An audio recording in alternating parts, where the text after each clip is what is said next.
Hello everyone, welcome back to my channel.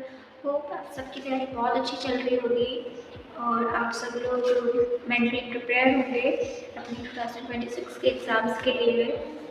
And आज हम बात करेंगे इंग्लिश की कि इसमें कौन कौन से टॉपिक्स होते हैं और कौन कितना वेटेज रखता है एंड कौन कौन से मिस्टेक्स होती है जो जनरली हम करते हैं हमारी प्रिपरेशन की स्टार्टिंग में, जो कि आगे जाके रियलाइज़ होती है कि इसका टाइम मैं कहीं और इन्वेस्ट कर सकती थी या कर सकता था, ताकि मैं अपने और टॉपिक्स को प्रैक्टिस कर पाता और काश ये मेरा पेपर क्लियर हो सकता था। सो यस, आज वही टॉपिक्स कवर करेंगे अपन। बात करें कितने मार्क्स का होता है और कितने क्वेश्चंस इसमें आता है। सो ये 30 मार्क्स का होता है इंग्लिश का paper. SBI PO, SBI clerk, IBPS PO, IBPS clerk, ये 4 पेपर में आती है इंग्लिश। RRB PO और RRB क्लर्क में तो नहीं आती। सो ये 30 क्वेश्चन ही होते हैं उसमें। बात करें सब्जेक्ट टॉपिक्स कौन कौन से होते हैं, सॉरी।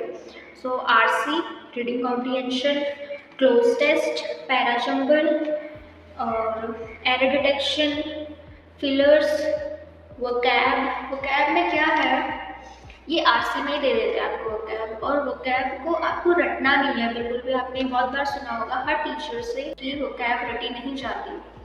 आप उसको रोज़ पढ़ो, एडिटोरियल एनालिसिस देखो, निमिषा मैम पढ़ाती है और भी टीचर्स बहुत सारे पढ़ाते हैं। आप न्यूज़पेपर पढ़ सकते हो एंड इसमें आप अगर रोज़ इसको कंटिन्यू रखोगे वोकैब को पढ़ना, तो आप, sorry for the interruption guys. So हम बात कर रहे थे वोकैब की। तो वोकैब मैं अपनी बताऊँ कि मैं कैसे ट्राई कर रही हूँ अपनी वोकैब स्ट्रॉन्ग करने का एज अ बिगनर ही।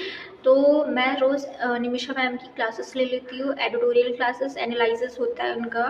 सो वो उसमें एटलीस्ट 10 तो वोकैबलरी वर्ड्स करवा देती है with antonyms, synonyms and with example too. तो उसमें वो आगे आर्टिकल्स भी करवाती है रीड। तो ये काफ़ी हेल्पफुल हो जाता है हमारे लिए कि वर्ड्स डायरेक्टली और इनडायरेक्टली रिपीट तो हो नहीं है।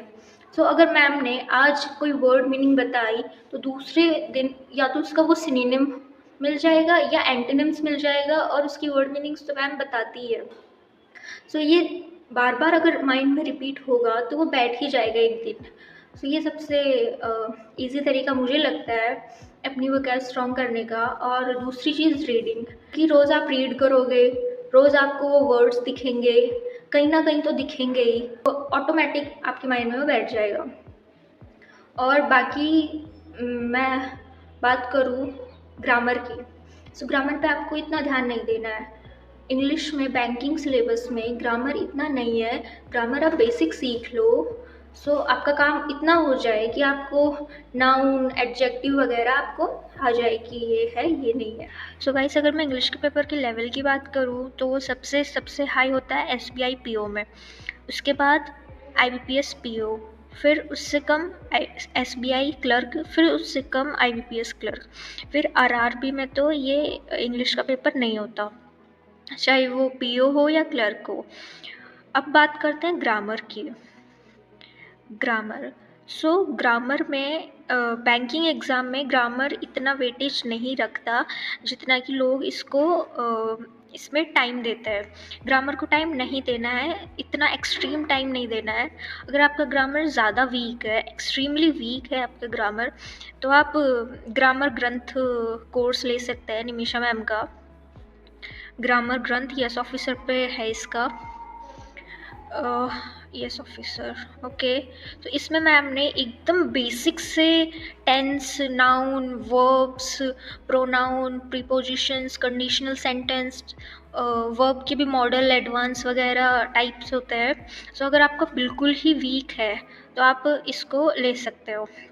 फिर इसके बाद में रिवीजन के लिए आप 120 रूल्स वाली प्लेलिस्ट देख सकते हो, यूट्यूब पे मिल जाएगी वो तो फ्री में। रिवीजन के लिए आप इसको देख सकते हो, बट अगर आपका एकदम ही वीक है इंग्लिश तो आप इसको ले सकते हो। ये काफ़ी हेल्पफुल है, मैम ने एकदम बेसिक से स्टार्ट किया है। बात करें सिलेबस और स्ट्रैटेजी की इंग्लिश की, तो सबसे पहले आपका आता है रीडिंग कॉम्प्रिहेंशन RC, फिर cloze test, para jumble, error detection. ये 4 टॉपिक्स ही आपका 80 मार्क्स अप्रॉक्स का बन जाएगा।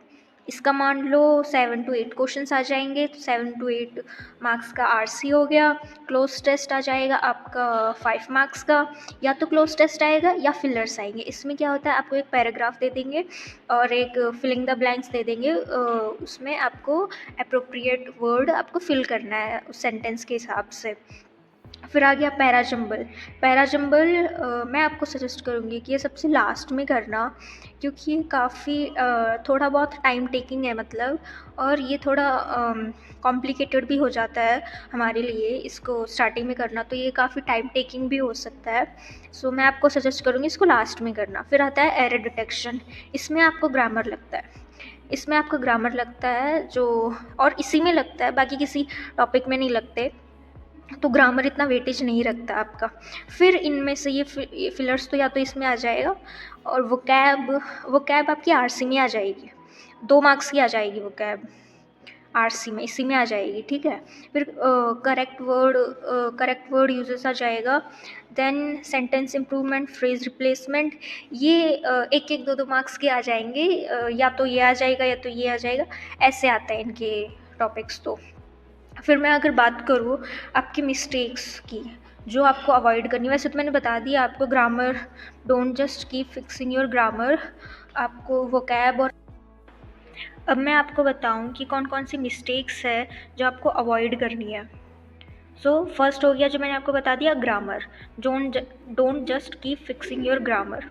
आप इसमें 120 रूल्स कर सकते हैं, बट अगर आपका ज़्यादा ही वीक है तो आप ग्रामर ग्रंथ कोर्स को ले सकते हैं।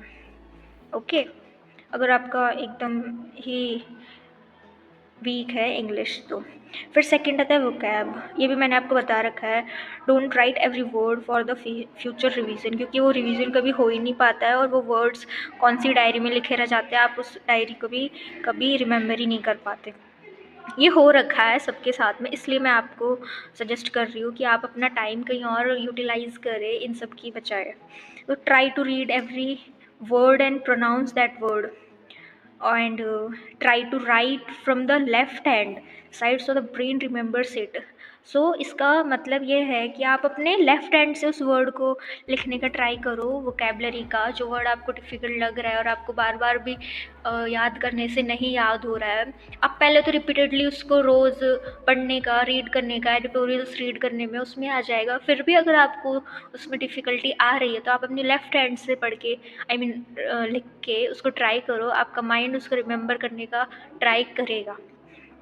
फिर है read editorials with teacher and also by self daily, ठीक है, ये तो मैंने आपको बता दिया। देन है try to relate that word with any movement, उस वर्ड को अपने किसी मूवमेंट के साथ में रिलेट करके देखो, जिससे कि वो वर्ड में ऐसी मेमोरी बन जाएगी कि हाँ, ये वर्ड पढ़ते टाइम ये मेमोरी मेरी बनी थी, उस मूवमेंट के साथ में मैं उसको रिलेट कर पाया।